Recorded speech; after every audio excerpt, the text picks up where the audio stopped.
am Naushad. My full name is Naushad Javed. I am the manager for organization development here at Telenor Pakistan, and I've been working here since December 2004.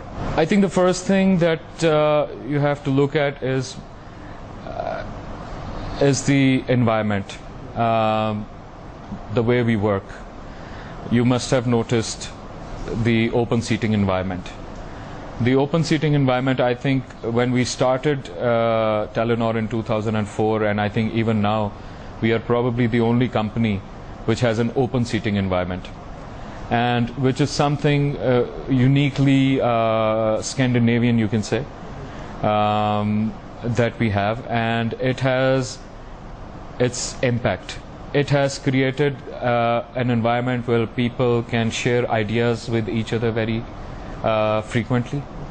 There are no physical barriers. You don't have any offices. Your managers are sitting right next to you. Your vice presidents are sitting right next to you. Your even CEO is sitting right next to you. It really breaks a lot of silos, let me put it that way. I have access to anyone in the organization. I can walk up to the VPs, I can walk up to the CEO of the organization and question him on anything. And same goes for me. Anybody can walk up to me and question me on any policy or any process or any decision that I made. So it really breaks that whole mindset down that you need to book an appointment, or if you have to meet somebody, you need to make sure that you tell them in advance, and all that whole thing is taken away if you have an open sitting area like the way we do. Well, I think it's open environment is one thing. Apart from open environment, it's the fact that seats in our offices are not fixed. You can actually go and sit on any workstation that is not occupied, and you can start your day in that particular workstation. I think the only thing that we inherited was the open seating environment. Everything else that has happened in Telenor Pakistan and is still happening in Telenor Pakistan is something which is uniquely our own. The level of energy, like I've said, the ease of communication that we have amongst ourselves. It's every time people come in our organization for the very first time, they describe as that in your office there is a buzz, an energy. There is a buzz. You can feel it. Things are moving, people are working, but it is at the same time it is very fun. I think people come here to with the mindset that they have to invest their time and energy in something that matters to the organization, and dressing is definitely not one of them. You don't come really uptight that about your looks, about the way people come up dressed casually. They don't come up in their washroom slippers or anything.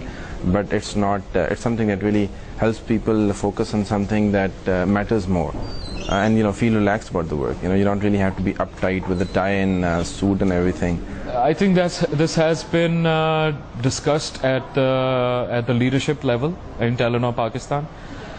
So, for instance, all the HR policies that have been developed keeping in view after taking input from the various stakeholders in this organization, to ensure that the culture of these organizations remains and continues to be an egalitarian culture. It continues to be a culture where people feel that they are empowered, and there are processes and policies and systems in place to ensure that we don't fall back into complacency. I started with an internship. I actually interned in corporate communications before I joined my position, and it was pretty amazing because I met my current team while I was interning, and I was working on a project and I had to communicate with them for something. They met me, they liked me, they offered me a job, I got hired in a completely different position in a completely different office. So I think if you think about opportunities for new people, there are a lot of them. There are a lot of different areas where you can fit in, and the learning is amazing. People are very supportive. Because I was a non-technical person joining the technical division, people actually took time out and they explained the network in layperson terms to me without getting annoyed that why they hired a non-technical person. So it was very, very comfortable right off. Well, obviously it is need-based. We have this second global OD process, which is called TDP, Telenor Development Process. And what this process allows us to do, among many other things, is to identify training needs for each individual. The functional training is covered by the respective departments, and the behavioral or the soft skill trainings are covered by us. In order to ensure that all of the training that we do is linked to the organizational goals, we have made some we have done some major work on coming up with something called Telenor Pakistan's competency framework.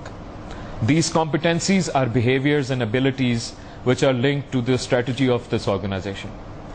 And we are also in the process of developing a very comprehensive training and development portfolio for Telenor Pakistan, which will address these competencies. And these competencies are assessed and evaluated through the Telenor development process, or TDP. And once these needs come up through that process, then our role is simply to arrange for these training programs which address these needs. I've only had one appraisal here so far, and that went pretty smoothly. Yeah, and it's very clearly defined, because you have your goals. At the end of the year, your boss evaluates them. We have a meeting, we sit together and we discuss. If he's rated me less on something, I can argue, and if I prove my point, he might raise my score. If I've rated myself higher on something, he might say, no, this is not justified. So it's all very conversation based, and it's not set in stone. If he's given me something, it's not set in stone. We can have a discussion about it, and it can change. There's politics everywhere, but I don't think there's as much politics here as I've heard in other places.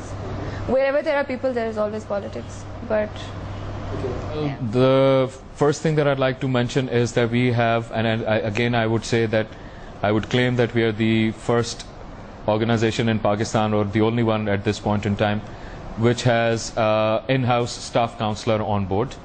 So we have a counselor. She is available for the entire workforce throughout Pakistan.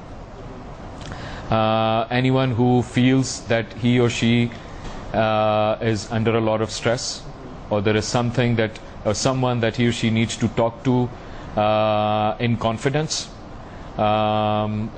they can contact our counselor, and and she is available. She travels across the country to meet all these people who feel the need to talk to someone in a very confidential way. So this is one way of managing stress, which is a serious way, I must say. As compared to, there are so many other fun ways that we have. For instance, in our customer relations department, there is a movie theater. They have these frequent parties. One of them, which is coming up, I think, in this season, is called the Mango Party, where they get a lot of mangoes. They go to the rooftop, and then they enjoy their mangoes. And that's why a lot of encouragement is done to be on the friendly level. So even though I'm the manager, I'm a part of a cricket team or football team or any other team, be together. We celebrate birthdays, we celebrate any other happy occasion for our colleagues. At the same time, we also are there for them if there is any sad incident going on. So it's more like a family environment than anything of an office environment. I say this to my colleagues all the time. Telenor spoiled us. There's very little that somebody can incentivize you with to leave. And what are they going to offer you? A better work environment? I don't think so. Maybe somebody's going to offer you a better salary, but that comes at a price. Will we get the same type of open culture? Will we get the same type of people to work with? Will there be the same kind of empowerment? I don't think so. It's the third organization that I've worked in Pakistan. I always considered myself to be a job hopper. I've worked in 6 different organizations in the last 5 years, so I thought that I'm somebody who cannot work in a place for more than a year or so. In fact, there was a joke around about me that every time a year in the organization is celebrated, I'm ready to move on, and people started asking me questions: what's the next move? Where are you going next? But it's an organization that has made me stick around for more than 2 years now, close to 3 rather. So it's an organization that actually that I think has I would say provided me with a very stimulating environment. I think it's the best place to work right now here, and if you start working here, you're going to be spoiled for everything else. But if they blame us for it, then we are sorry for that. Yes. You need to be creative. You need to be innovative. You need to be smart at what you do. Although we develop and we nurture people here, but there is a certain spark that is required. You need to be professionally very competent.